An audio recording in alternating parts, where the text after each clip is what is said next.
Good morning to all of you and welcome back to my online classes. I am Dr. Ashok Yadav.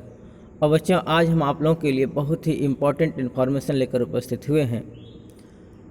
ये information उन बच्चों के लिए सबसे ज़्यादा उपयोगी होगा, सबसे ज़्यादा यूज़फुल होगा जिन्होंने KGMU नर्सिंग BSc नर्सिंग के लिए डाला था, king George medical university BSc nursing के लिए, साथ ही साथ IMS BHU के लिए BSc नर्सिंग के लिए डाला था, Sanjay Gandhi post graduate college BSc nursing के लिए डाला था। तो इस प्रकार से जिन्होंने बहुत जगह फॉर्म अप्लाई किया है और उनको कहीं ना कहीं ये लग रहा है कि यहाँ हमारा हो सकता है कि मेरिट लिस्ट में हमारा नाम न आए, तो ऐसे बच्चों के लिए उदास होने की कोई बात नहीं है। उनके लिए ये बहुत ही अच्छी खबर है, बहुत ही अच्छी खुशखबरी है।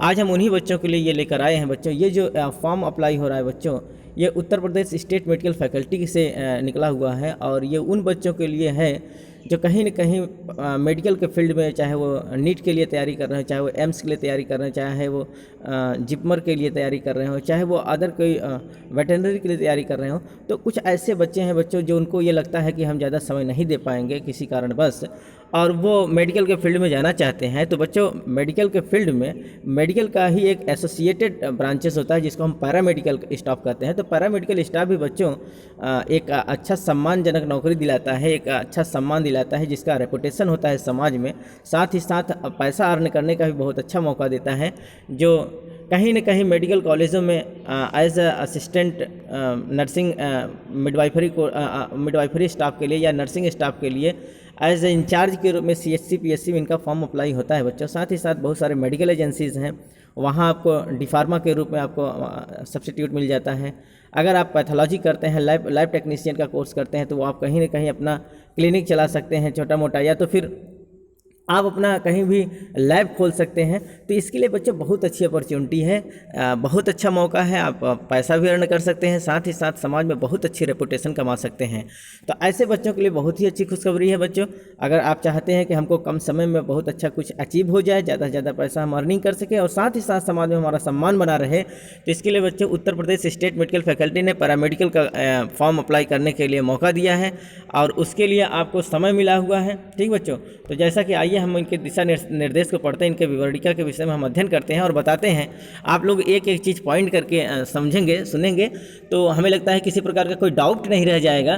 क्योंकि कोई डाउट रहता है तो आपको ज़्यादा परेशानी होती है, बार बार पूछना पड़ता है कमेंट बॉक्स के माध्यम से। हालांकि हम तो इसीलिए हैं ही, आप लोगों के लिए हम बिल्कुल कोऑपरेटिव हैं। जैसा कोई प्रॉब्लम होगा आप कमेंट बॉक्स में ज़रूर हमको लिखिए। ठीक बच्चों, अगर कोई भी नोटिफिकेशन अगर हमारा होगा बच्चों पैरामेडिकल, मेडिकल फील्ड से और किसी कैरियर से लेकर, तो हम आपको देते रहेंगे। इसके लिए बच्चों आप पहले हमारे चैनल को सब्सक्राइब कर लेंगे, तो जो भी नोटिफिकेशन होगा वो हमारा आपके पास तक पहुँचता रहेगा। आइए पहले हम बात करते हैं इनके विषय में क्या दिशा निर्देश है।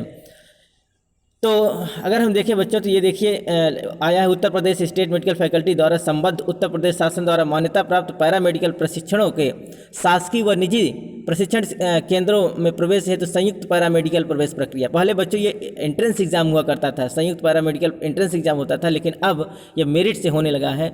इसलिए जिनका मेरिट बहुत अच्छा है, हाई स्कूल इंटरमीडिएट दोनों को मिलाकर एग्रीगेट में बच्चों, उनके लिए बहुत अच्छा ही अपॉर्चुनिटी है ये। तो आइए बच्चों, ये जो है ये दो जगह मान्यता देता है, एक तो गवर्नमेंट कॉलेज के लिए और दूसरा जो होता है ये प्राइवेट कॉलेजों के लिए, और वो एडेड होते हैं, अर्थात वो स्टेट मेडिकल फैकल्टी से रिकग्नाइज्ड होते हैं, उनसे मान्यता प्राप्त होते हैं। ठीक बच्चों, तो आइए हम बात करते हैं इनके विशेष क्या इनका विशेष है, क्या विशेष निर्देश है, आइए बात करते हैं। प्रवेश केवल विज्ञान वर्ग, भौतिक विज्ञान, रसायन विज्ञान, जीव विज्ञान, गणित के अभ्यर्थियों का ही होगा। यहाँ जो बच्चों प्रवेश दिया जाएगा इसमें स्टेट मेडिकल फैकल्टी के जितने भी ब्रांचेज हैं, जैसा कि अभी हम नीचे बात करेंगे, तो उनके लिए बच्चों क्या होना चाहिए, इनका जो वांछनीय योग्यता है, जो एसेंशियल क्वालिफिकेशन है, वो क्या होना चाहिए, इंटरमीडिएट होना चाहिए 10+2। लेकिन विज्ञान वर्ग में क्या होना चाहिए, भौतिक विज्ञान होना चाहिए, रसायन विज्ञान होना चाहिए, जीव विज्ञान या गणित, चाहे वो जीव विज्ञान से किए हों, बायो ग्रुप से हो, चाहे मैथ ग्रुप से, दोनों अभ्यर्थी जो है इसके लिए एप्लीकेबल होते हैं। ठीक बच्चों, केवल आर्ट साइज के बच्चे नहीं कर सकते। अगर कोई बच्चा इंटरमीडिएट आर्ट साइज से है तो वो केवल ANM का कोर्स कर सकता है, और GNM के लिए, BSc नर्सिंग के लिए या और किसी पैरामेडिकल स्टाफ के लिए साइंस का होना मस्ट है, चाहे वो मैथ हो या बायो हो। प्रवेश का आधार 10वीं तथा 12वीं की परीक्षा में प्राप्तांकों के प्रतिशत के जोड़ के आधार पर किया जाएगा। ठीक बच्चों, तो जो ये प्रवेश होगा वो आपका कैसे होगा, हाई स्कूल और इंटरमीडिएट दोनों का मार्क्स जोड़ के किया जाएगा। जैसे बच्चों हम आपसे बात करें, सपोज दैट कैसे ये बनता है, मेरिट लिस्ट कैसे बनता है आप खुद ही जान जाएंगे। जैसे हाई स्कूल में टोटल मार्क जो होता है वो कितना होता है, 600 का। ठीक, और आपने उसमें जो मार्क ऑब्टेन किया है 600 में से सपोज दैट आपने 400 का मार्क ऑब्टेन किया है, ठीक। इसी प्रकार से आपका इंटरमीडिएट में जो मैक्सिमम मार्क होता है जिसको पूर्णांक कहते हैं वो कितना होता है 500। ये मैं यूपी बोर्ड के लिए बात कर रहा हूँ बच्चों। और 500 में अब आपने जो मार्क ऑब्टेन किया वो कितना 400, तो टोटल जो मार्क ऑब्टेन हुआ वो कितना हुआ बच्चों 4 4 800। और जबकि यहाँ अगर मैक्सिमम मार्क देखा जाए तो 6 5 1100। अब आप करेंगे क्या कि जो आपने पाया है टोटल 800, उस 800 में आप डिवाइड करेंगे कितने से, जो पूर्णांक था कितना 1100, तो आप 11 से क्या करेंगे डिवाइड कर देंगे। जब 11 से डिवाइड करेंगे तो ये कितना हो जाएगा 11 सत्ते 77, ठीक बच्चों। और यहाँ आ जाएगा 3 30 हो गया, 11 दूना 22, तो ये हो जाएगा बच्चों लगभग 72 के ऊपर समथिंग, 72.5% या 73% समथिंग जो होता है, मान के चलिए कि आपका आ गया है, ठीक बच्चों। तो इसी प्रकार से आपका जोड़ा जाता है कि जो सबसे हाई एक स्कोर के होते हैं जिनका 95 96 97% होते हैं, वहाँ से मेरिट स्टार्ट होता है और नीचे की ओर क्या होता है बच्चों डिक्लाइन करता चला आता है। तो मेरिट इसी प्रकार से बनता है कि आप हाई स्कूल के मार्क्स को, मैक्सिमम मार्क्स को और इंटरमीडिएट के मैक्सिमम मार्क्स को जोड़िए, और साथ ही साथ जो आपने मार्क ऑब्टेन किया है हाई स्कूल इंटर दोनों को जोड़ दीजिए। जोड़ने के बाद टोटल मार्क्स जो 1100 आ रहा है उसको 11 जो आपका टोटल 800 आ रहा है तो 800 को 11 से भाग दे दीजिए। अब जितना आपका आता है वो आपका एग्रीगेट परसेंटेज हुआ, इसी के आधार पर होता है, ठीक बच्चों। तो हाई स्कूल और इंटरमीडिएट के मार्क्स के आधार पर आपका जो है एडमिशन होना है। 10+2 की परीक्षा में प्राप्त अंकों को जोड़कर योग्यता सूची मेरिट लिस्ट बनाई जाएगी, जिसमें प्रथम स्थान पाने वाले को प्रथम अवसर प्राप्त होगा। तो वरीयता क्रम कैसे बनाया जाएगा, अगर हम ये देखें कि इसका जो सीनियरिटी लिस्ट या मोड ऑफ सिलेक्शन कैसे बनाया जाएगा। हाई मेरिट से स्टार्ट होगा, लो मेरिट की ओर क्या होता है बच्चों वो डिक्रीज करता चला आएगा, डिक्लाइन करता चला जाएगा, और जहाँ सीटें फुल हो जाती हैं वहीं एडमिशन बंद हो जाता है, ठीक बच्चों। उत्तर प्रदेश में निर्धारित आरक्षण के नियमों का पालन किया जाएगा। इसमें क्या होगा बच्चों, जो नियम जैसे उत्तर प्रदेश गवर्नमेंट द्वारा जो आरक्षण दिया गया है उसी के आधार पर आरक्षण होगा, according to the Uttar Pradesh state government के द्वारा, ठीक बच्चों। उत्तर प्रदेश स्टेट गवर्नमेंट के द्वारा जो आरक्षण है वो है। तो इसमें इस बार बच्चों EWS को भी आरक्षण दिया जा रहा है, ठीक बच्चों। EWS वाले भी इसमें दे सकते हैं, हालांकि नेक्स्ट वीडियोज़ में हम EWS के क्राइटेरिया को बनाएंगे। उत्तर प्रदेश में निर्धारित आरक्षण के नियमों का पालन किया जाएगा। अगला है संपूर्ण प्रक्रिया ऑनलाइन होगी। टोटल प्रक्रिया बच्चों जो फॉर्म फिलिंग का है, साथ ही साथ आपका मेरिट लिस्ट जो जारी होगा, ये सब क्रियाएं क्या होंगी बच्चों ऑनलाइन होगी। और आपका जो काउंसलिंग होगा, काउंसलिंग के लिए आपको जाना पड़ेगा, जहां आपका सेंटर, जहां का कॉलेज अलॉट हो जाता है वहां आपको जाके अपना पूरा वेरिफिकेशन कराना पड़ेगा डॉक्यूमेंट का, और वहां कुछ इंपॉर्टेंट जो एसेंशियल डॉक्यूमेंट्स हैं वो आपको सबमिट करने पड़ेंगे। तो संपूर्ण प्रक्रिया ऑनलाइन होगी, जिसमें काउंसलिंग है तो आवश्यकता अनुसार 2 दिनों की सूचना पर बुलाया जा सकता है। काउंसलिंग के लिए क्या होगा बच्चों, जैसा जरूरत पड़ेगा, अगर 2 दिन के लिए बुलाया जाता है 2 दिन के लिए आपको इन्फॉर्मेशन दिया जाएगा कि आपको वहाँ 2 दिन हो सकता है कि रहना पड़ जाए, तो आप मान के चलिए कि 2 दिन का समय आप निकाल के काउंसलिंग के लिए जाएंगे। आइए पहले हम देख लेते हैं बच्चों सीटों का विवरण और सीटों का बंटवारा कैसे हुआ है। तो सबसे पहले बच्चों हम देख लेते हैं प्रशिक्षण के विषय, कौन कौन से विषय में पैरामेडिकल कोर्स कराया जा रहा है। पहला है डिप्लोमा इन लैब टेक्नीशियन, जिसको हम DMLT कहते हैं बच्चों। इसमें क्या होता है, पैथोलॉजी कराया जाता है, यूरिन टेस्ट हो गया, स्टूल टेस्ट हो गया, स्प्यूटम टेस्ट हो गया, ब्लड टेस्ट हो गया। तो जितने भी प्रकार के टेस्ट होते हैं बच्चों, टिश्यूज कल्चर हो गया, तो ये सब जितने टेस्ट होते हैं वो लैब टेक्नोलॉजी के अंतर्गत आते हैं। लैब टेक्नीशियन DMLT कहा जाता है, क्योंकि ये डिप्लोमा कोर्स है इसलिए उसको DMLT कहते हैं। बैचलर होता है उसको BMLT कहते हैं, ठीक बच्चों। तो BSc MLT, BSc DMLT मतलब ऐसे कराया जाता है। तो यहाँ ये जो डिप्लोमा कोर्स है बच्चों, ये आपके लिए DMLT का सर्टिफिकेट देगा। और इसमें देखिए डिप्लोमा इन लैब टेक्नीशियन, यहाँ जो सीट है बच्चों गवर्नमेंट सीट के रूप में, जहाँ गवर्नमेंट कॉलेज जिसको कहते हैं वो 900 सीटें हैं। और ये अपने उत्तर प्रदेश के जितने भी मेडिकल कॉलेजेस हैं बच्चों, वहीं इनका चयन किया जाता है, वहीं इनको पढ़वाया जाता है, ठीक बच्चों। तो जितने भी मेडिकल कॉलेज हैं, जैसे हमारे इलाहाबाद की बात करें तो वहाँ मोतीलाल नेहरू मेडिकल कॉलेज है, ठीक बच्चों। इस प्रकार से जैसे लखनऊ की बात करेंगे किंग जॉर्ज मेडिकल यूनिवर्सिटी है, तो जितने मेडिकल कॉलेज हैं वहाँ ये सरकारी सीटें वितरित की जाती हैं। तो 900 सीटें हैं। अगर यहीं प्राइवेट निजी केंद्रों में देख लें बच्चों तो यहाँ 334 सीट है। किस चीज़ के लिए, डिप्लोमा इन लैब टेक्नोलॉजी के लिए। दूसरा है diploma in x-ray technician. X-ray technician में क्या होता है बच्चों, जैसे CT स्कैन हो गया, MRI हो गया, अल्ट्रासाउंड हो गया, जिसको USG कहते हैं, अल्ट्रासोनोग्राफी, एक्सरेज हो गया। तो ये सब जो करते हैं बच्चों, उन टेक्नीशियन को, उस असिस्टेंट को क्या कहते हैं बच्चों, diploma in radio and imaging technology इसका नाम होता है। Diploma in radio and imaging technology DRIT होता है। या फिर बैचलर होता है तो उसको BRIT कहा जाता है। तो इसके लिए जो डिप्लोमा इन रेडियो टेक्नोलॉजी के लिए है बच्चों, ये सरकारी सीट में जो है 639 सीट है, जबकि प्राइवेट में इसका सीट जो होता है 294 सीट दिया गया है। ठीक बच्चों, प्राइवेट कॉलेजों में। अगर यही हम देखें बच्चों, ये देखिए इसमें दो हो गया, डिप्लोमा इन एक्सरे टेक्नीशियन और दूसरा है डिप्लोमा इन रेडियोथेरेपी टेक्नीशियन। तो रेडियोथेरेपी में जो आ जाता है बच्चों, इसमें CT स्कैन, MRI सब कुछ आ जाता है। तो इनमें दोनों अलग अलग है। रेडियोथेरेपी के लिए सीटें कम है, रेडियोथेरेपी के लिए जो है बच्चों ये 76 सीट है, जबकि सरकारी में, जबकि प्राइवेट में 19 सीट है। ये बच्चों बहुत अच्छा कोर्स होता है रेडियोथेरेपी में, बहुत अच्छा ब्रांचेस है, क्योंकि इसमें बहुत ज़्यादा अर्निंग भी है। और कोई भी अल्ट्रासाउंड, CT स्कैन, MRI का केंद्र अगर खोल के बैठ जाता है तो इसमें बहुत अच्छा पैसा है, मार्जिन भी बहुत सही है। तो इस प्रकार से ये जो कोर्स है बच्चों ये बहुत अच्छा, लेकिन सीटें बहुत कम है। चौथा जो है बच्चों ये डिप्लोमा इन फार्मेसी टेक्नीशियन, अर्थात जिसको हम डी फार्मा कहते हैं। तो डी फार्मा बहुत जगह से फॉर्म अप्लाई होता है, लेकिन बच्चों यहाँ अगर कोई एडमिशन ले लेता है, चाहे वो प्राइवेट हो चाहे वो गवर्नमेंट हो। तो यहाँ देखिए पहले हम बात कर लेते हैं डिप्लोमा इन फार्मेसी टेक्नीशियन के लिए सरकारी में 360 सीटें हैं, जबकि प्राइवेट में कितना है बच्चों, 39 सीटें हैं। तो इस प्रकार से हम बता रहे थे बच्चों कि अगर कोई इसमें जैसे मान लीजिए आपका सरकारी में हो जाता है तब तो ऑल दी बेस्ट है। अगर प्राइवेट में भी होता है बच्चों तो इसमें भी कोई दिक्कत नहीं है। प्राइवेट भी ये इसका जो फीस का निर्धारण होगा वो स्टेट मेडिकल फैकल्टी के द्वारा निर्धारित किया जाता है। इसमें कोई ज़्यादा फीस नहीं ले सकता है जितना अगर आप यहाँ प्राइवेट में बच्चों दो प्रकार का एडमिशन होता है। एक तो होता है काउंसलिंग के थ्रू एडमिशन, जो आप मेरिट लिस्ट से जाएंगे, और एक डायरेक्ट एडमिशन होता है जिससे मैनेजमेंट कोटा कहते हैं। अगर आप काउंसलिंग के थ्रू जाते हैं तो आपका फीस जो स्टेट मेडिकल फैकल्टी निर्धारित करेगा उतना ही ले सकते हैं। अगर आप काउंसलिंग के थ्रू नहीं जा रहे हैं, आप मैनेजमेंट कोटा से जा रहे हैं बिना किसी मेरिट के, और डायरेक्ट आप एडमिशन लेने जा रहे हैं, तो वहाँ आपका पैसा ज़्यादा लग सकता है। यहाँ तक कि आपको 40-45 हज़ार, 50-1 लाख भी दिया जा सकता है, मांगा जा सकता है। ठीक बच्चों, तो आप लोग यहाँ गवर्नमेंट, पहले तो आपको गवर्नमेंट मिल जाएगा। अगर गवर्नमेंट नहीं मिलता है, प्राइवेट भी मिलता है, तो भी यहाँ पढ़ाई भी अच्छी हो जाएगी, साथ ही साथ इनमें फीस भी ज़्यादा नहीं ले सकते। क्यों? क्योंकि ये बार बार इनका इंस्पेक्शन होता है, बार बार इनका पैनल होता रहता है, इनके पढ़ाई की क्राइटेरिया देखी जाती है, इनके मानक को देखा जाता है कि किसी प्रकार कोई दिक्कत नहीं तो इनका रिकॉग्निशन समाप्त कर दिया जाता है। ठीक बच्चों, तो इसमें बहुत ज़्यादा नकेल किया जाता है। स्टेट मेडिकल फैकल्टी बिल्कुल कहीं भी कोर कसर नहीं छोड़ती है, इनके ऊपर बहुत ज़्यादा शासन प्रशासन, बहुत बड़ा अनुशासन लगा होता है। ठीक बच्चों, तो आप इसमें से कोई भी कहीं भी एडमिशन हो आप ले सकते हैं। दूसरी चीज़ आप देखें बच्चों, तो यहाँ अगर हम देखें टोटल सीट सरकारी में कितनी हो जाती है, अगर इस प्रकार से आप पूरा इसको काउंट करेंगे तो टोटल 1915 सीटें आती हैं। कितने बच्चों? 1915 सीटें जो है सरकारी में आ जाएंगी। ठीक बच्चों, और इसी प्रकार से अगर हम प्राइवेट में देखेंगे तो यहाँ 686 सीटें आ जाती हैं। कितनी आ जाती हैं बच्चों? 686 सीटें। तो 1915 और 686 सीटें टोटल अगर बात करेंगे तो ये 2601 सीट हो जाता है। कितना बच्चों?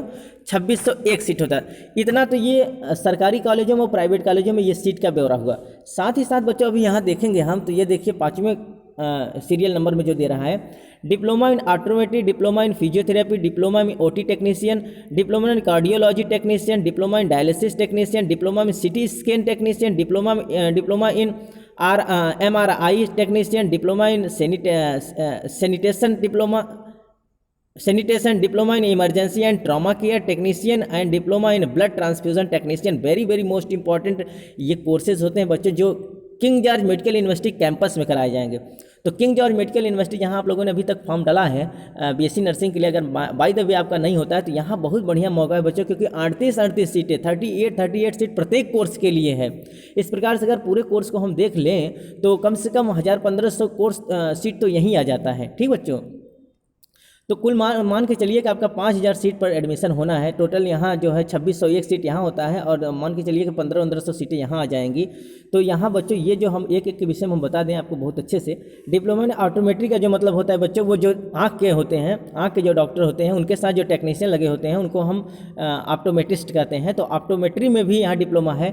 डिप्लोमा इन फिजियोथेरेपी, जो भौतिक चिकित्सा कराते हैं बच्चों, जो एक्सरसाइज के द्वारा किसी प्रकार का, जैसे मान लीजिए पोस्ट सर्जरी ट्रीटमेंट जो करते हैं, या किसी प्रकार का कोई डिफॉर्मिटीज़ आ जाता है, किसी प्रकार आर्थराइटिस, रिमेटाइटिस या फिर ऑस्टियोमाइलाइटिस की जो प्रॉब्लम्स होते हैं, जो हड्डियों से रिलेटेड प्रॉब्लम होते हैं, जो मसल से रिलेटेड प्रॉब्लम होते हैं, जो नसों से लेकर प्रॉब्लम होते हैं बच्चों, उनको समाधान करने के लिए जो कोर्स कराया जाता है उसको हम BPT या DPT के नाम से जाते हैं, डिप्लोमा इन फिजियोथेरेपी या बैचलर इन फिजियोथेरेपी। इसका बच्चों बहुत वैल्यू है। डिप्लोमा इन फिजियोथेरेपी, फिर अगर आप बैचलर डिग्री कर लें तो इसमें MPT भी होता है, MPT न्यूरो सर्जरी में, MPT ऑर्थोपेडिक्स डिपार्टमेंट में, MPT इन कार्डियोवैस्कुलर सिस्टम में, MPD न्यूरोसर्जन में। तो इस प्रकार से बहुत सारे कोर्स MPT के फील्ड में होते हैं, अर्थात फिजियोथेरेपी के फील्ड में होते हैं बच्चों। इसमें स्पोर्ट फिजियोथेरेपी भी होता है, जो इंडियन क्रिकेट टीम में आप देखेंगे बहुत सारे फिजियोथेरेपिस्ट जाते हैं।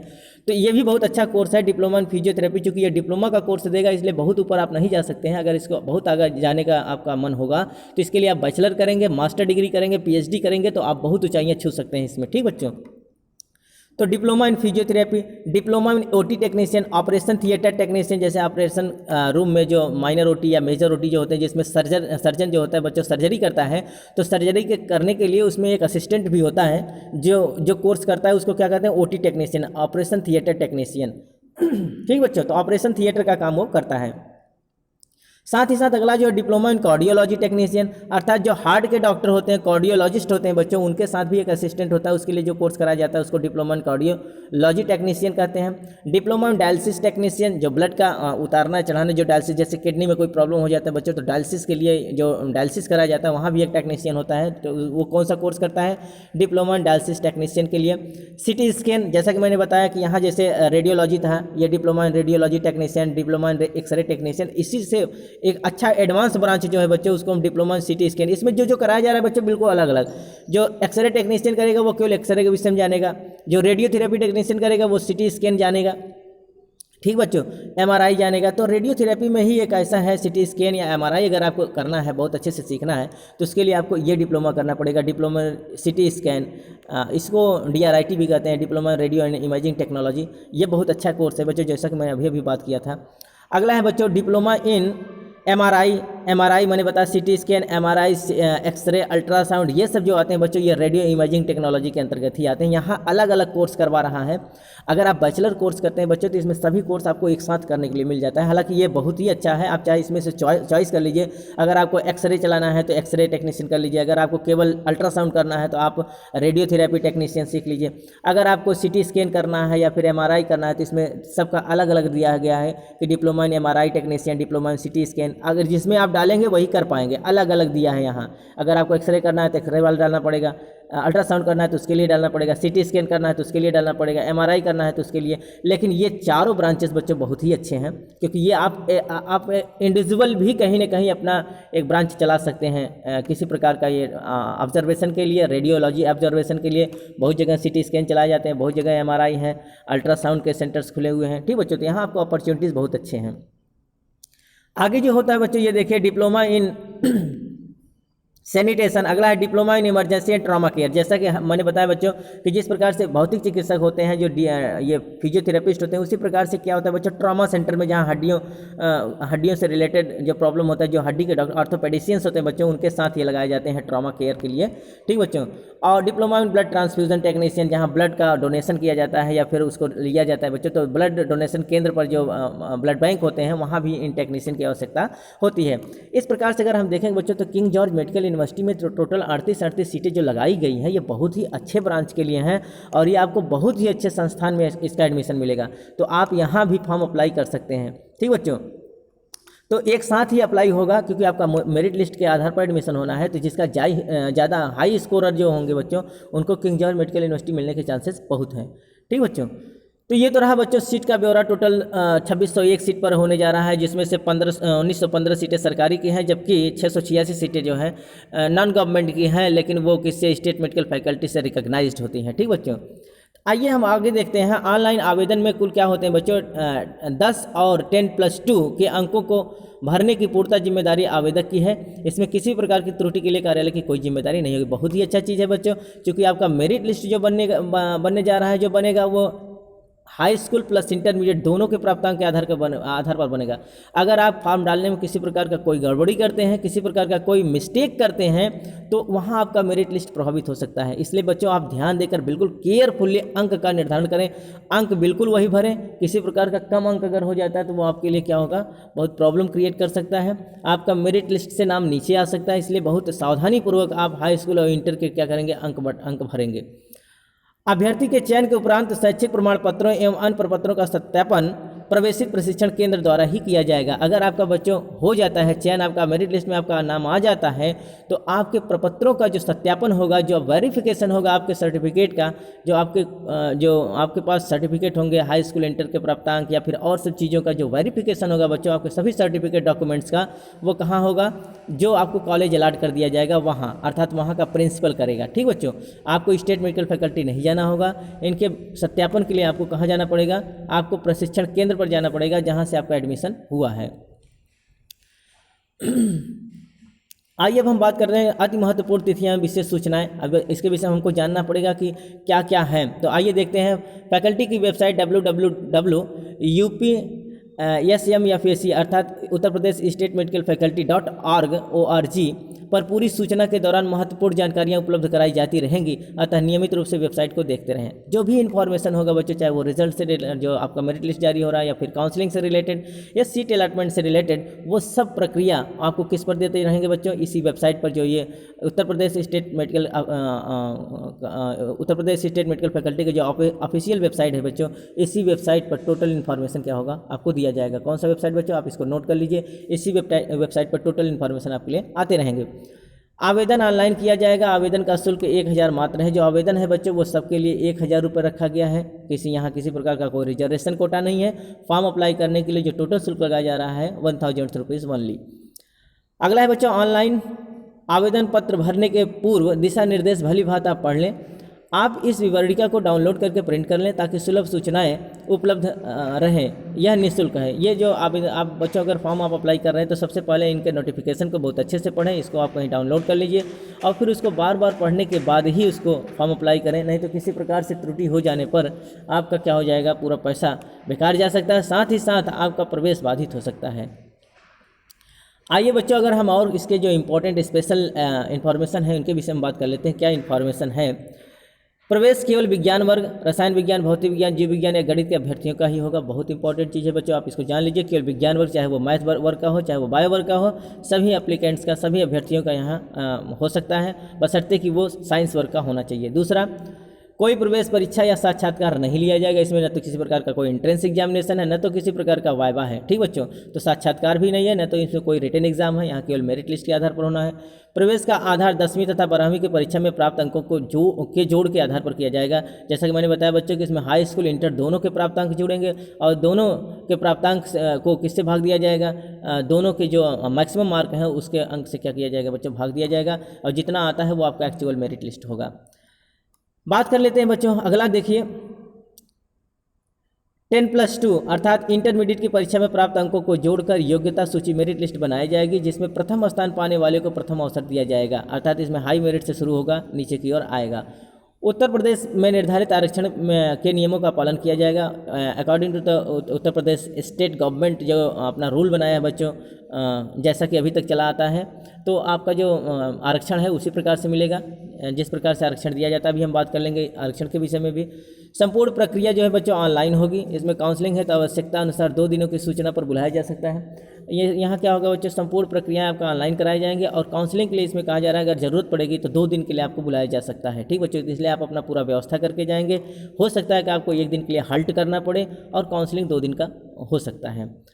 अगला है बच्चों, अभ्यर्थी के चयन के उपरांत शैक्षिक प्रमाण पत्रों या अन्य प्रपत्रों का सत्यापन प्रवेशित प्रशिक्षण केंद्र द्वारा ही किया जाएगा। अगर आपका चयन हो जाता है तो आपके संपूर्ण डॉक्यूमेंट का वेरिफिकेशन कहाँ से कराया जाएगा, आपके उस कॉलेज से कराया जाएगा जहाँ आपका चयन होता है, जहाँ आपके मेरिट लिस्ट में आ जाता है। ठीक बच्चों, ऑनलाइन आवेदन करते समय अभ्यर्थी वेबसाइट पर दिए गए मानकों के अनुसार अपनी लेटेस्ट रंगीन फोटो एवं हस्ताक्षर अपलोड करें। आवेदन पत्र भरने के निर्देशों का अक्षरशः उनका पालन करना पड़ेगा। जैसे बच्चों जो आप फॉर्म अप्लाई करेंगे उसमें अपनी लेटेस्ट रंगीन फोटोग्राफ आप लगाएं और साथ ही साथ अपना हस्ताक्षर भी डाउनलोड करें। जहां आप फोटो लगा रहे हैं वहां आपका साइन भी होना चाहिए, वो डाउनलोड करके आप वहां पेस्टिंग कराएंगे। ठीक बच्चों, अगला है बच्चों, अब देखते हैं कुछ इंपॉर्टेंट डेट्स हैं जिनके विषय में आप जान लीजिए। तो जो ऑनलाइन आवेदन की प्रक्रिया शुरू हो चुकी है बच्चों वो 30 अक्टूबर से शुरू हो चुकी है। कब से बच्चों, 30 अक्टूबर से। और ऑनलाइन आवेदन भरने की जो अंतिम तिथि होगी बच्चों वो कब होगी? 21 नवंबर 21 नवंबर 2020 ये क्या है बच्चों? लास्ट डेट है। अर्थात 30 अक्टूबर से फॉर्म भरना स्टार्ट हो चुका है और ये कब तक चलेगा बच्चों? 31 नवंबर तक चलेगा। जो मेरिट लिस्ट जारी होने जा रहा है बच्चों ये कब होगा? 28 नवंबर को मेरिट लिस्ट जारी हो जाएगा। आपके सामने बिल्कुल परिणाम जो है बच्चों वो आपके सामने आ जाएगा, बिल्कुल ट्रांसपेरेंसी। और आपको जो ये सूचना मिलेगी वो कब मिलेगी? 28 नवंबर 2020 को आपको ये सूचना मिल जाएगी। ठीक बच्चों, आगे देखिए, प्रथम काउंसलिंग की तिथि अभी जारी नहीं की गई है, वो बाद में जारी किया जाएगा। ठीक बच्चों, अभी ये नॉन विजिबल है, तो प्रथम काउंसलिंग की तिथि निर्धारित तिथियों की सूचना दी जाएगी, अभी नहीं। प्रथम काउंसलिंग और द्वितीय काउंसलिंग। ठीक बच्चों, तो एक बार काउंसलिंग हो जाने के बाद अगर सीट वैकेंट रहता है तो द्वितीय काउंसलिंग के लिए बुलाया जाता है। तो अगर हम ये देखें बच्चों तो ये देखिए, प्रवेश में प्रशिक्षण में प्रवेश है तो अर्हताएँ क्या होनी चाहिए? इंटरमीडिएट विज्ञान वर्ग परीक्षा या उसके समकक्ष परीक्षा जो केंद्र अथवा उत्तर प्रदेश शासन से मान्यता प्राप्त हो, ये सभी उत्तर प्रदेश माध्यमिक शिक्षा परिषद बोर्ड के समकक्षता प्राप्त होने चाहिए। एवं बायोलॉजी ग्रुप अथवा गणित ग्रुप से भौतिक विज्ञान, रसायन विज्ञान सहित विषयों में उत्तीर्ण होना चाहिए। समकक्षता न होने की दशा में अभ्यर्थी का प्रवेश चयन होने के पश्चात भी प्रशिक्षण से विरत किया जा सकता है। 40% से कम अंक के अभ्यर्थियों का आवेदन नहीं अभ्यर्थी आवेदन नहीं कर सकते। तो इसमें जो अभी हम लोगों ने बात किया था बच्चों कि इसमें विज्ञान वर्ग के बच्चे ही फॉर्म अप्लाई कर सकते हैं, जिसका क्या होना चाहिए बच्चों? विज्ञान विषय में रसायन विज्ञान, भौतिक विज्ञान, जीव विज्ञान या गणित के साथ जो है उसको उत्तीर्ण होना चाहिए। 40% से कम अंक नहीं होना चाहिए बच्चों, 40% के ऊपर वाले ही बच्चे फॉर्म अप्लाई कर सकते हैं। अगर किसी प्रकार का कोई इनमें इन्फॉर्मेशन, किसी प्रकार का साक्ष्य छिपाया जाता है बच्चों तो उनका अभ्यर्थन स्वयं ही निरस्त हो जाएगा। आइए बच्चों हम आयु के विषय में जान लेते हैं, ये बहुत ही इंपॉर्टेंट चीज़ है। तो आयु कितना होना चाहिए बच्चों? आयु जो होना चाहिए बच्चों, अभ्यर्थी को 31 दिसंबर 2020 को 17 वर्ष की आयु होनी चाहिए। अर्थात अभ्यर्थी की जन्म तिथि जो है 31 दिसंबर 2003 या उसके पूर्व की होनी चाहिए। न्यूनतम आयु सीमा में किसी भी प्रकार की छूट प्रदान नहीं की जाएगी। अर्थात न्यूनतम जो सीमा होनी चाहिए बच्चे वो 17 वर्ष, 17 वर्ष से कम नहीं होना चाहिए। 17 वर्ष के कम के स्टूडेंट को नहीं लिया जा सकेगा। अर्थात इनका जो जन्म तिथि होना चाहिए बच्चों 31 दिसंबर 2003 के पहले का होना चाहिए, इसके बाद का नहीं होना चाहिए। ठीक बच्चों, तो कम से कम एज इनका जो है वो कितना है? 17। अगर जिनका एज 17 साल नहीं हुआ है वो इसमें अप्लाई नहीं कर सकते हैं। ठीक बच्चों, तो 17 साल के ऊपर वाले ही बच्चे इसमें फॉर्म अप्लाई कर सकते हैं। आइए देख लेते हैं आरक्षण के विषय में। जैसा कि अभी हम लोगों ने बात कर रहे थे, उत्तर प्रदेश शासन के शासनादेश नियमानुसार आरक्षण दे होंगे, अर्थात जो नियम है वैसे मिलेगा। यदि शासन द्वारा कोई आदेश निर्गत होते हैं तो उसका उनका समावेश किया जाएगा। अर्थात EWS के लिए भी इस बार चयन होगा बच्चों, क्योंकि EWS भी आ चुका है तो मेरिट लिस्ट बनेगा, पिछले वर्ष से ही बन रहा है। कृपया ध्यान दें कि आरक्षण उत्तर प्रदेश शासन के निर्देशाधीन है। इसमें यदि परिवर्तन शासन द्वारा किया जाता है तो इसका समावेश किसी भी स्तर पर किया जाएगा। इस संबंध में कोई प्रत्यावेदन आदि मान्य नहीं होगा। आप इसमें कोई इंक्वायरी नहीं कर सकते हैं, जो कुछ सरकार देगा वो देगा। उत्तर प्रदेश स्टेट मेडिकल फैकल्टी द्वारा संचालित समस्त प्रवेश परीक्षाओं में उत्तर प्रदेश शासन द्वारा जारी आरक्षण नियमों का पालन किया जाएगा। जैसा कि हम लोग बात कर रहे हैं कि आरक्षण उसी प्रकार से होगा जैसा गवर्नमेंट में लागू है। उन सभी अभ्यर्थियों को जो कि किसी भी श्रेणी में आरक्षण चाहते हैं उनके अपेक्षा की जाती है कि संलग्नों में दिए गए क्रम संख्या 1, 2, 3, 4 में दिए गए प्रोफार्मा के अनुसार ही प्रमाण पत्र संलग्न करें। जो बच्चों कैटेगरी वाले स्टूडेंट हैं जिनका आरक्षण है उनके लिए ये कुछ प्रोफार्मा बनाया गया है। आप नीचे देख लेंगे प्रोफार्मा नंबर 1, 2, 3, 4। उसी के फॉर्मेट पर आपको क्या बनाना पड़ेगा? अपना सर्टिफिकेट बनवाना पड़ेगा। अपना जो आप आरक्षण के लिए जो सर्टिफिकेट बनवाएंगे बच्चों वो इसी प्रोफार्मा पर बनवाएंगे जो इनका दिया गया प्रोफार्मा है, प्रोफार्मा नंबर 1, 2, 3, 4 के लिए। ठीक बच्चों, तो अभी हम प्रोफार्मा की बात कर लेते हैं, देख लेते हैं कौन से प्रोफार्मा है। आगे देखिए बच्चों, अनुसूचित जनजाति के अभ्यर्थी उपलब्ध न होने की स्थिति में संबंधित आरक्षण अनुसूचित जाति के अभ्यर्थियों को आवंटित कर दी जाएगी। बच्चों जो ST के लिए है, शेड्यूल्ड ट्राइब कास्ट के लिए है, अगर उनके अभ्यर्थी अवेलेबल नहीं हो पाते हैं तो वो सीट SC के स्टूडेंट से भर दिया जाएगा। जो शेड्यूल्ड कास्ट के बच्चे होते हैं उनको शेड्यूल्ड ट्राइब कास्ट का सीट दे दिया जाएगा। जब ST के बच्चे नहीं मिल पाते हैं तब आवेदन पत्र भरते समय निश्चित कर लें कि आप किसी श्रेणी में आरक्षण चाहते हैं और किस श्रेणी में आरक्षण चाहते हैं एवं अपनी पात्रता श्रेणी में ही आरक्षण हेतु आवेदन करें। कृपया ध्यान दें, आरक्षण श्रेणी में किसी भी तरह का परिवर्तन बाद में संभव नहीं होगा। अगर आप गलती से OBC से SC में डाल देते हैं तो बच्चों वो किसी प्रकार से परिवर्तन नहीं होगा। अगर आप ये देखना चाहते हैं कि हमारा मेरिट में कितना आ जाएगा तो आप किसी प्रकार का कोई बदलाव नहीं करेंगे। जो एक्चुअल में आपका जो आरक्षण है, जो आपका कास्ट होता है, उसी में आप फॉर्म अप्लाई करें। केवल जाति सूचक शब्दों के लिखने से आरक्षण का लाभ नहीं दिया जा सकता। नियमानुसार वांछित आरक्षण का लाभ लेने हेतु सक्षम अधिकारी द्वारा निर्गत प्रमाण पत्र की प्रमाणित प्रतिलिपि अवश्य दें। तो बच्चों इसमें क्या होगा, अगर आप केवल अपने जैसे अपने सर्टिफिकेट पर अपने नाम के आगे कोई कास्ट लिख दे रहे हैं तो उस कास्ट के आधार पर आरक्षण नहीं दिया जाएगा। इसके लिए आपको वहाँ एविडेंस पर प्रस्तुत करना पड़ेगा, प्रमाण देना पड़ेगा। तो आप अपना कास्ट सर्टिफिकेट बनवा कर भेजेंगे सक्षम अधिकारी द्वारा, जो आपके ऑफिसर्स हैं उनके द्वारा सत्यापित होना चाहिए, उनके द्वारा अथराइज्ड होना चाहिए, और फिर आपको आरक्षण का फ़ायदा मिल सकता है। अस्पष्ट एवं निर्धारित प्रारूप संलग्न के प्रमाण पत्र न होने की दशा में श्रेणी सामान्य रखी जाएगी और फॉर्म जमा होने के पश्चात बदला नहीं जाएगा। अगर मान लीजिए आपका जो संलग्नक आप लगाए हैं, जो आप प्रमाण पत्र लगाए हैं, अगर वो उसमें किसी प्रकार का कोई फेक पाया जाता है, किसी प्रकार का कोई फॉल्ट पाया जाता है, तो उसको वो सामान्य मान लेंगे और फिर आपका किसी प्रकार का कोई संशोधन आपके आरक्षण से नहीं होगा। ठीक बच्चों, तो सामान्य श्रेणी में माना जाए। अगर आप कास्ट सर्टिफिकेट नहीं भी लगाएंगे तो भी आपको सामान्य में ही इवेल्युएट किया जाएगा। ठीक बच्चों, आइए देख लेते हैं कि इनका जो हॉरिजॉन्टल वो आरक्षण होता है बच्चों, इनका जो रिलैक्सेशन है हॉरिजॉन्टल, जो क्षैतिज आरक्षण है, जो वर्टिकल आरक्षण आपको देखने को मिल रहा है वो क्या है बच्चों। जो अनुसूचित जनजाति होते हैं बच्चों, एसटी कास्ट की जो स्टूडेंट होते हैं उनके लिए 2% है।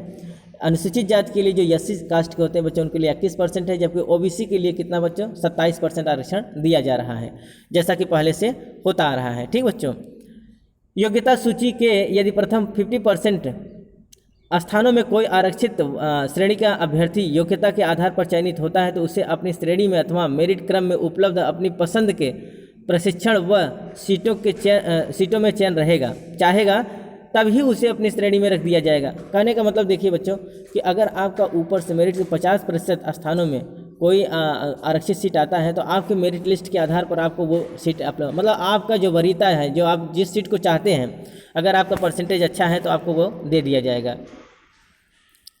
ठीक बच्चों, तो अगर आपका मेरिट वैसे भी ज़्यादा है तो आप जो चाहेंगे आपके मन के पसंद आपके मनपसंद सीट आपको आवंटित कर दिए जाएंगे। ठीक बच्चों, आरक्षण के अंदर आरक्षण देखिए बच्चों, आरक्षण के अंदर आरक्षण माने ऐसे कि जैसे ओबीसी में कोई विकलांग है अर्थात दिव्यांगता है, हैंडीकैप्ड है, उसमें कोई एक्स आर्मी रिटायर्ड मैन है, ठीक बच्चों, या फिर फ्रीडम फाइटर्स हैं, तो उनके लिए बात ये किया जा रहा है कि जैसे आरक्षण में भी आरक्षण। ठीक बच्चों, तो उनमें क्या है, विशेष आरक्षण अथवा स्वतंत्रता संग्राम सेनानी, आश्रित, विकलांग व भूतपूर्व सैनिकों के कुल प्रतिशत की मेरिट सूची सम्मिलित रूप से अलग अलग बनाई जाएगी व उनमें निम्नवत प्रवेश दिया जाएगा। ठीक है बच्चों, अर्थात देखिए इसमें वही चीज़ है कि जैसे अपने कैटेगरी का लाभ लेते हुए भी अगर उनमें सब कैटेगरी कोई बन रहा है तो सब कैटेगरी का भी फायदा इनको दिया जाएगा। ठीक बच्चों, जैसे फ्रीडम फाइटर के लिए हो गया, या फिर फिजिकली हैंडीकैप्ड के लिए हो गया, या तो फिर एक्स आर्मी मैन के लिए हो गया, तो इन सब के लिए क्या बच्चों इनके लिए सीट, स्पेशल सीट उसी में से दी जाएगी।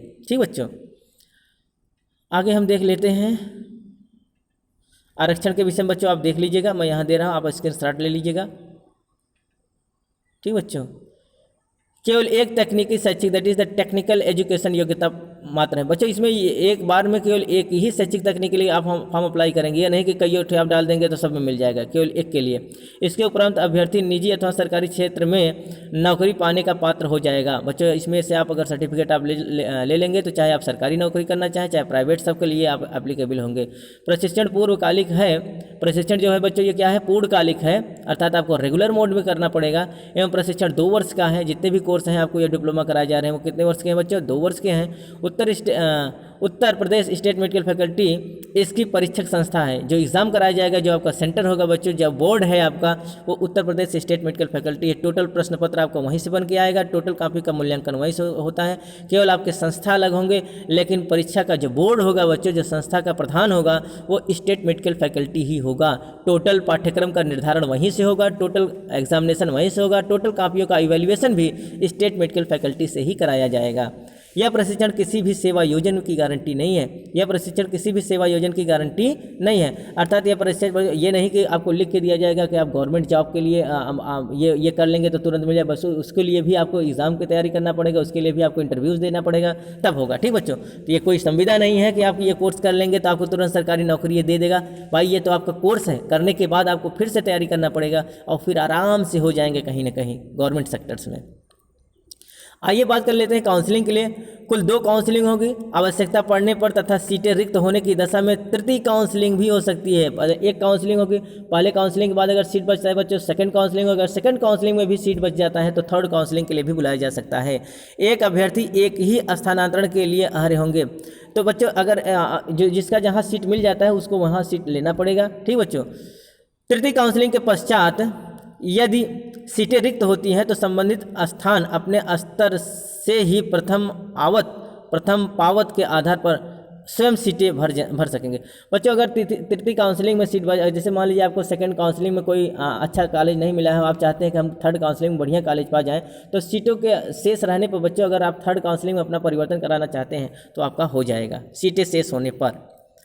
आइए बच्चों हम देखते हैं प्रशिक्षण शुल्क। बहुत ही इंपॉर्टेंट खबर है आपके लिए, क्योंकि आप लोग सबसे बड़ा टेंशन अभ्यर्थी के लिए ये होता है कि सर फीस कितना है। आइए हम देख लेते हैं फीसों के लिए भी।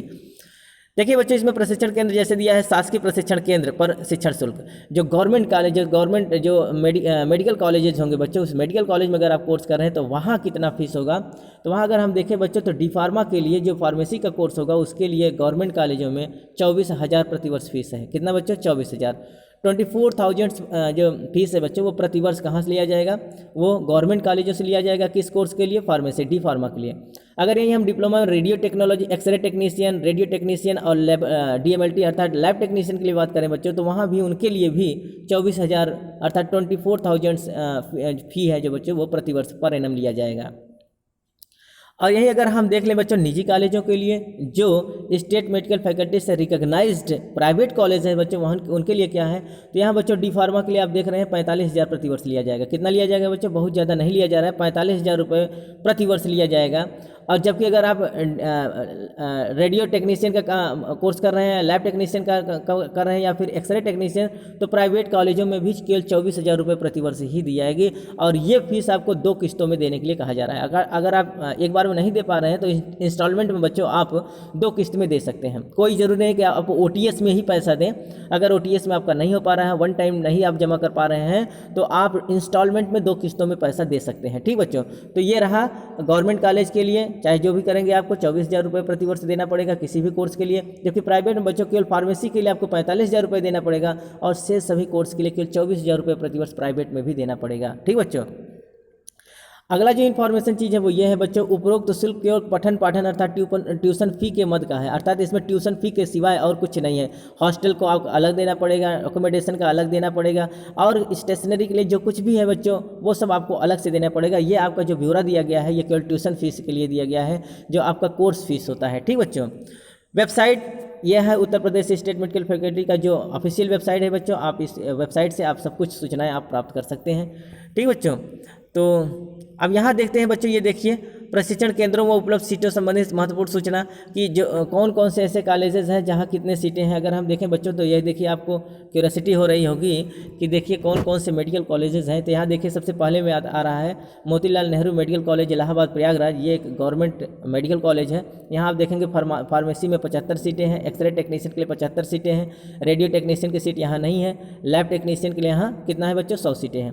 इसी प्रकार से आप देख रहे हैं आगरा में, यहाँ भी आपका जो आगरा मेडिकल कॉलेज है यहाँ 75 सीटें फार्मेसी के लिए हैं, 75 सीटें आपका एक्सरे टेक्नीशियन के लिए हैं। यहाँ रेडियो थेरेपी के लिए नहीं है बच्चों, जबकि लैब टेक्नीशियन के लिए भी 100 सीटें हैं।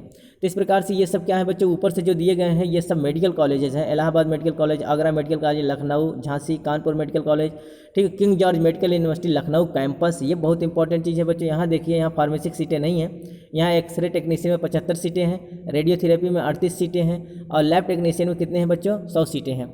तो यहाँ सब हर एक कोर्स के लिए सीटें हैं बच्चों। ये तो यहाँ केवल जिक्र किया गया है फार्मेसी, एक्सरे टेक्नीशियन, रेडियोथेरेपी और लैब टेक्नीशियन के लिए, लेकिन इनके पास और सीटें हैं। जैसे मैंने बताया था कि डायलिसिस में भी है, कार्डियो में भी है और OT टेक्नीशियन में। इस तो इनके बहुत ब्रांचेस हैं जिनके सीटें 38 सीटें सबके लिए होंगी।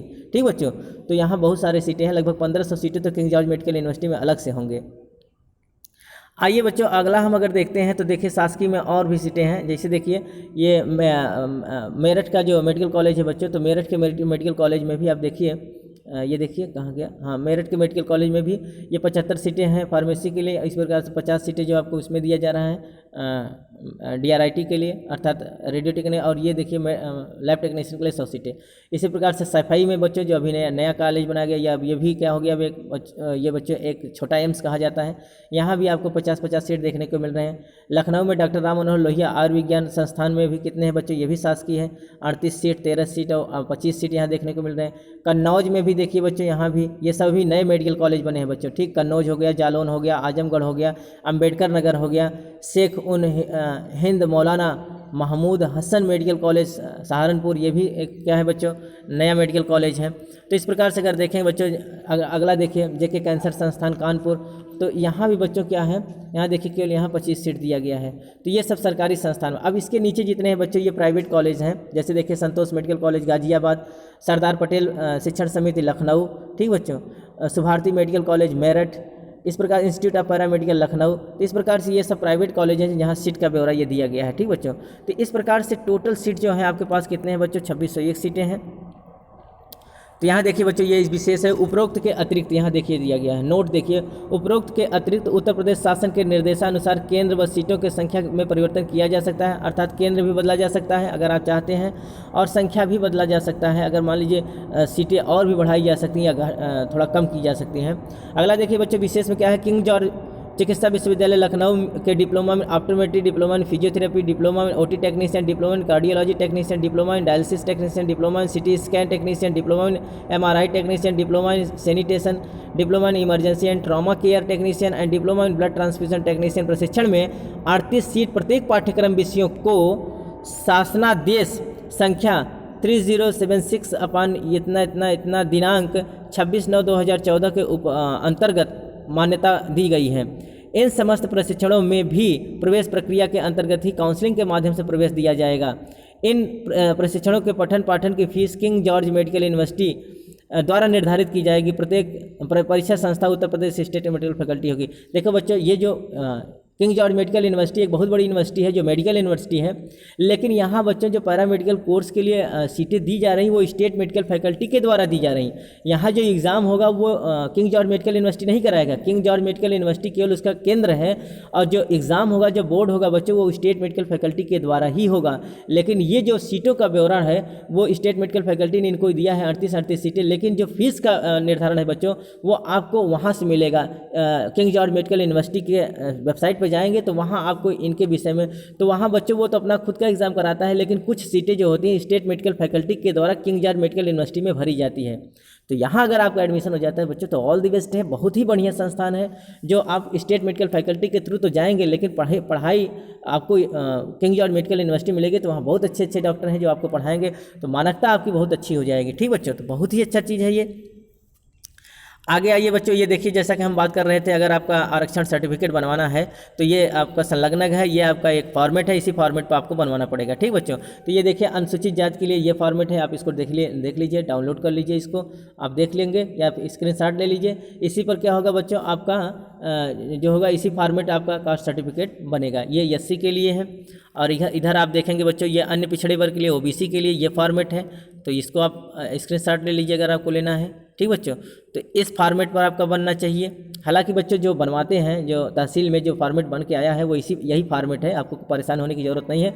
वहाँ जब आप जाएंगे तो वकील आपका यही फॉर्मेट रखा रहता है और इसी को बना देगा, आपको कुछ करने की ज़रूरत नहीं है। अगला है बच्चों, ये देखिए, ये स्वतंत्रता संग्राम सेनानी के लिए ये फॉर्मेट है। ठीक, तो इस प्रकार से देखें बच्चों, तो ये सब फॉर्मेट है, ये सब गाइडलाइन है। ये फॉर्म भरने के लिए दिया गया बच्चों, इसके लिए आप जब जाएंगे साइबर कैफ़े पर तो वो अपना खुद का अपने आधार पर वो भर देगा। लेकिन एक बार बच्चों आप इसको ज़रूर, इसका जो नोटिफिकेशन है, नोटिफिकेशन को बहुत अच्छे से पढ़िए और पढ़ने के बाद ही फॉर्म को अप्लाई करिए। ठीक बच्चों, तो करीब जितना भी इंपॉर्टेंट इन्फॉर्मेशन था बच्चों वो हम अपने तरफ से दे चुके हैं, और बहुत ही अच्छा खबर है बच्चों, आपके लिए बहुत ही अच्छा अपॉर्चुनिटी है, आप ज़रूर इसको फॉर्म अप्लाई करिए। अगर आपका कहीं ना कहीं किंग जॉर्ज मेडिकल यूनिवर्सिटी के बीएससी नर्सिंग में होने से वंचित रह जाते हैं, बीएचयू नर्सिंग में नहीं हो पाता है, या फिर Sanjay Gandhi post graduate BSc nursing में नहीं होता है, तो आपका यहाँ परफेक्टली हो जाएगा बच्चों, आराम से हो जाएगा, क्योंकि सीटें बहुत हैं। इस प्रकार से अगर आप करना चाहेंगे, अभी हम नेक्स्ट वीडियोज़ में बच्चों आपको हम बता देंगे कि प्रीवियस ईयर्स में 2019 में किस प्रकार से सीटों का आरक्षण हुआ, कितने % के बच्चों का हुआ है। तो नेक्स्ट वीडियो हम बनाएंगे बच्चों, क्योंकि वीडियो बहुत लंबा होता जा रहा है, तो नेक्स्ट वीडियो में हम आपको प्रीवियस ईयर का हम बता देंगे कि 2019 में सीटों का कैसे बंटवारा हुआ था और कितने मेरिट तक हुआ था। ठीक बच्चों, तो हम नेक्स्ट वीडियोज़ में बात करेंगे। तो हमारे जितने भी इंपॉर्टेंट नोटिफिकेशन बच्चों हम आपको देते रहेंगे। इसके लिए बच्चों आप हमारे चैनल को सब्सक्राइब करिए, लाइक करिए, अपने यार दोस्तों में भी शेयर करें, जिससे उनकी भी जो आवश्यकताएँ हैं बच्चों वो फुलफिल हो सके। ठीक बच्चों, तब तक के लिए बच्चों धन्यवाद, हम मिलते हैं नेक्स्ट वीडियोज़ में।